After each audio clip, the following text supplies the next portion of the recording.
the great Curtis Martin.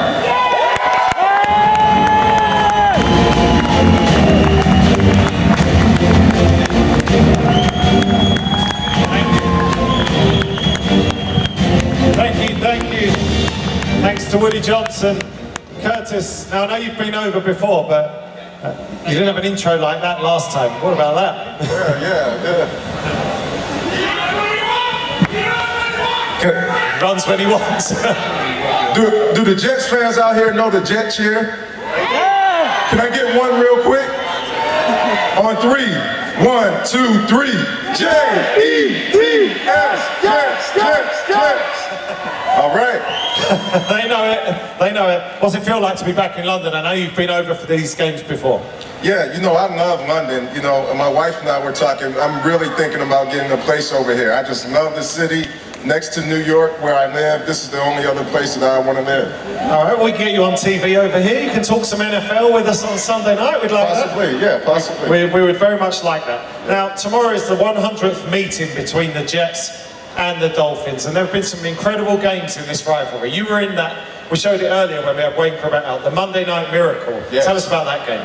Well, you know, that was one of the most exciting games that I've ever played in. I mean, they were beating us by like 20-something, 25 points going into the fourth quarter. And Vinny Testaverde and Wayne Corbett and our entire team did an amazing job. We came back and won the game. And Wayne was talking about how there were still so many Jets fans in the stadium that night, even though you were down 30-7 going into the fourth quarter. Tell us about the Jets fans and the kind of support you had.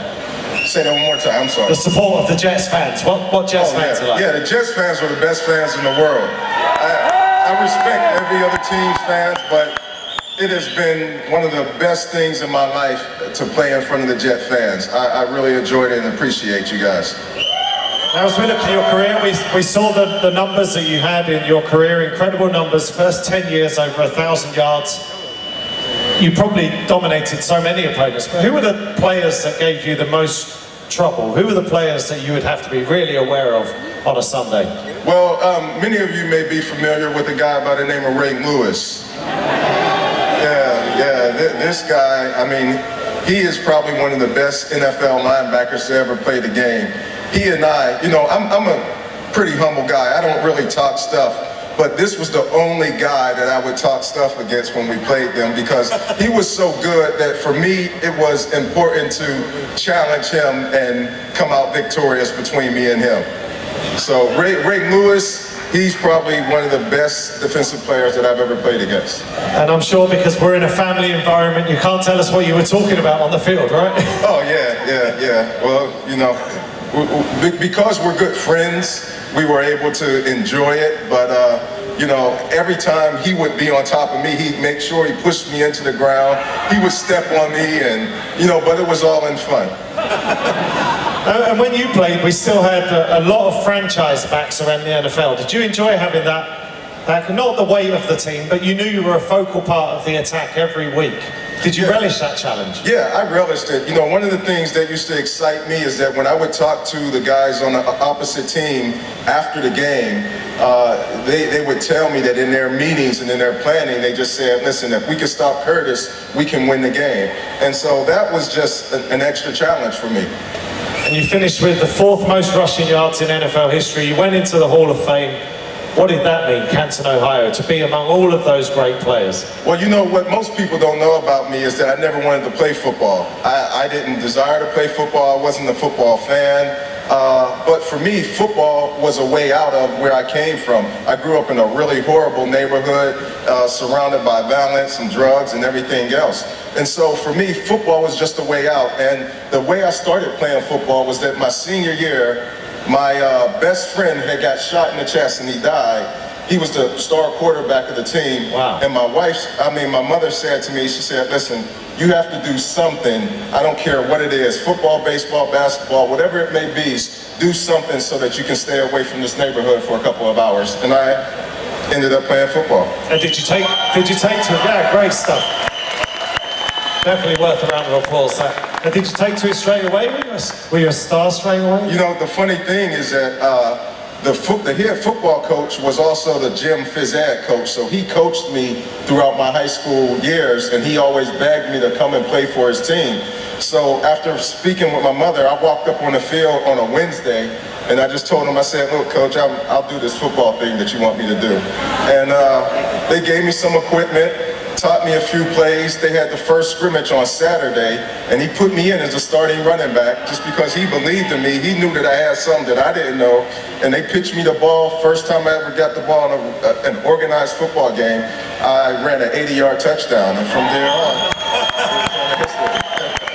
Everything was history after that. Now we asked Curtis to talk about some of the running backs you like to watch in the NFL today. One of the guys you picked was Le'Veon Bell. Let's take a look at Le'Veon's video and then ask you what you like about his game. Breakout season for Le'Veon Bell. So when I'm in the game, it kind of feels easy. I think I run with anger. Breaks away from the tackler, finds the crack. Bell runs downhill, and this is crazy stuff. You don't learn back in football without that backfield. Le'Veon Bell to his left, finds a hole, breaks it back to the right, breaks it outside of the 10, to the pylon, touchdown Le'Veon Bell, 38 yards. God, he's stuck in the land. I always feel like, something can happen on any play. Le'Veon Bell shook the tackler and was in the secondary that quick. You never know what play can change the game. And I see the terrible foul. No, you're going to have a touchdown right there. I know, that's what I'm trying to get it off. Bell gets the call, finds a hole up to the 50. No, that's Le'Veon Bell. That's the way you get out of the route. That's the way you do it. That's Sherman touchdown. That is a great play. And the give is to Le'Veon. Finds a crack across midfield. First down to the 45 to the 40, down to the 36-yard line. He's just so nice. Don't back down. I'm able to, sustain long drives or play 8-5 plays. He throws a pass across the middle. Here comes Le'Veon Bell. Pylon, touchdown. 10-yard strike. Then to Le'Veon. When you go through there, just give him one quick, okay? One back gets the call. Bell hesitates off the left side. 10, 5. He's in for the touchdown. He's on his way. Bell just cruised around left end and tiptoed up the sideline. Le'Veon Bell takes on a defender and drives him forward. He's still alive. Okay, there's Le'Veon Bell. I'm going to ask you about that in just a second, but if you were one of the Walking with the Wounded winners, Daniel Wright, Ronnie Gaffin, Rob Bayliss, Ben Morse and Kyle McKinnon, if you can make your way to the media tent, which is just under the big screen there, they'll sort you out with your meeting with an NFL legend. So what do you like about Le'Veon Bell? Well, you know something? I think that Le'Veon Bell, what you guys see in Le'Veon Bell, I think that's the future of football. One of the biggest compliments for me was that I saw him at the Super Bowl, and he told me that he grew up always wanting to be like me. I mean, number one, it made me feel really old, but second of all, I thought of it as a huge compliment because, this guy can catch, he can run, he can make you miss, he can outrun you. I think that he's the future of the NFL. In terms of backs being asked to do it all, being asked to catch and run, is that what you mean? That being a complete because back? the NFL is, it's becoming more of a passing league, and as a running back, what you have to do to stay valuable to a team and effective for a team is to be able to not only run but to be able to catch also. Okay, so one of the other players that Curtis Martin mentioned was Adrian Peterson. We'll have some little footage of Adrian Peterson running in the background in just a few minutes. What was it you liked? High formation on 3rd and short. Teddy from under center. Back to pass. Flips it to Adrian. Spins it to the right of Simone. Adrian's to the 30. He's to the 40. In the Lions territory. Looking for a block to the 30. And he walks out of bounds at the 22-yard line. He's back, isn't he? He's back? Yeah. This is the only other guy that I think is as good or better than Le'Veon Bell. Adrian Peterson, I mean, before they used to have these Gatorade commercials where a guy would drink a Gatorade and he turned into like this super athlete. Adrian Peterson is like that Gatorade athlete. This guy is unbelievable, the talent that he has. If I had half the talent that Le'Veon Bell or Adrian Peterson had, I think I'd have been in the Hall of Fame a few years earlier. And those guys are exceptions, aren't they? Because they are, even in today's NFL, they are still franchise backs. Oh, yeah. And it doesn't even matter. I think Adrian Peterson is in like his 8th or 9th year or something like that. but it doesn't matter. I would take a 10th year Adrian Peterson just about over any other back in the NFL. No, I just want to ask you, we saw how much you mean to the New York Jets when Mr. Johnson comes out and introduces you. And I read that you were involved in creating a code of conduct at the Miami Dolphins as well. I mean, say that again? A code of conduct at the Miami Dolphins. Oh, yeah. So how important is it in your mind, for players to be role models and to act a certain way? Yeah, well, you know something? I just know for myself, I took being a role model even more serious than I did my job on the field as a football player. You know, I think that no matter how we look at it, we are the guys that kids want to be like. And if we're not handling our side of the responsibility of being good role models, then I think we're doing the community, the world of football a disservice. Good for you. You know something? I'll just say this one thing.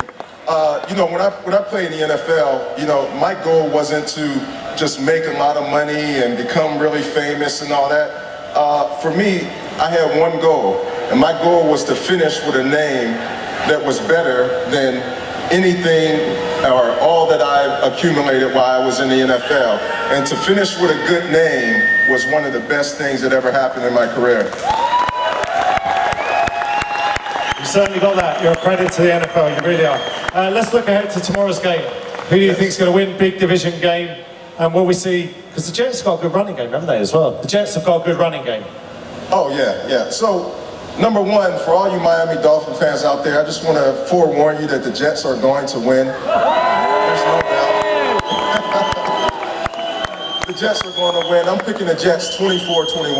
All right. He's an absolute legend of the NFL, a Hall of Famer. Please give it up for Curtis Martin. Thank you, guys. Thank you. Good job, man. Yeah. All right, time to meet another of our dance acts. They've been on earlier once today. We're going to get them back now. Give it up for Twist and Pulse.